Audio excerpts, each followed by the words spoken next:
Tell me how important subject pronouns are without telling me how important subject pronouns are. I'll go first. You need them to be able to make almost any sentence in any language. Bonjour, bonjour! I'm Keshi and this is Let Us Learn French, where we make French a little bit easier and a lot less confusing. Today we talk about subject pronouns in French, which might be a term that you've never heard of before, but it's definitely a concept that you know of. Subject pronouns replace what or who does the action in a sentence. Let me enlighten you. Subject pronouns in English are I, you, he, she, it, we, you, they. It's that simple. In French, it's also very, very simple, and it's je, tu, il, elle, on, nous, vous, il, elle. Je is pretty simple. It's I. Tu is you. But we also said that vous is you.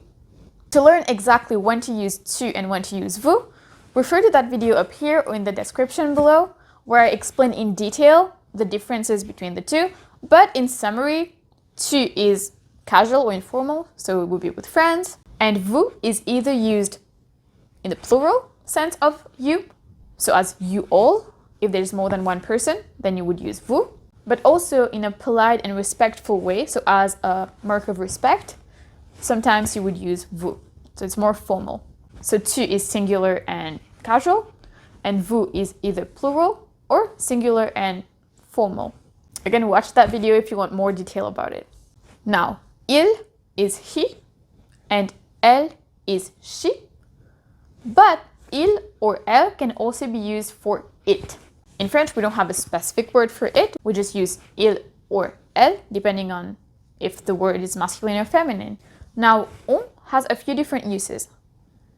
It is conjugated just like il ou elle, so third person singular.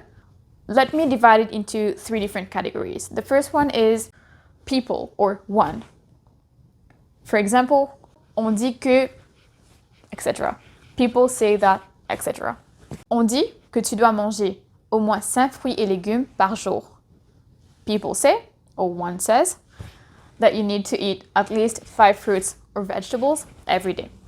The second use of the word on is as we. So we do have another word for we, which is nous. But we can also use on. I would say it's a more informal way to use it, but you could say, for example, on va à la plage, ou on va à l'école. We are going to the beach, or we are going to school. The third use is either you or we, but like, it's just impersonal. So we're not talking about someone in particular. For example, in English, you might hear something like, you never know, or we never know. In French, we might say, on ne sait jamais. So we're not referring to someone in particular, we're just saying in general. Then, as we said before, nous is we, and we don't pronounce the S, we don't say nous, we say nous. The same for vous, and the same for il, elle, plural. So il and elle mean they. It depends on whether the thing or person we're talking about is masculine or feminine. But here as well, we don't pronounce the S.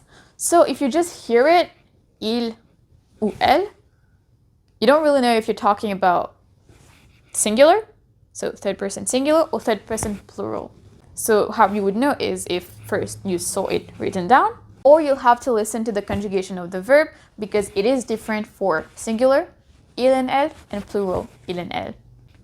Or if there's a vowel after, so if the verb starts with a vowel, you could hear the S. For example, the verb aimer in the present tense, you would pronounce it as il aime, elle aime, or ils aiment, elles aiment. Or if it's nous, vous, nous aimons, vous aimez. So you can pay attention to that link to know if it's plural or singular in that case. Now, today we've talked about subject pronouns, for example, I, but what about object pronouns? For example, me.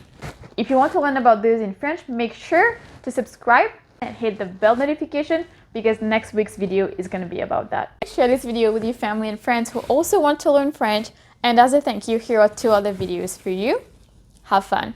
Thank you so much for watching until the end. Have a beautiful day, and I'll see you next Sunday. Take care.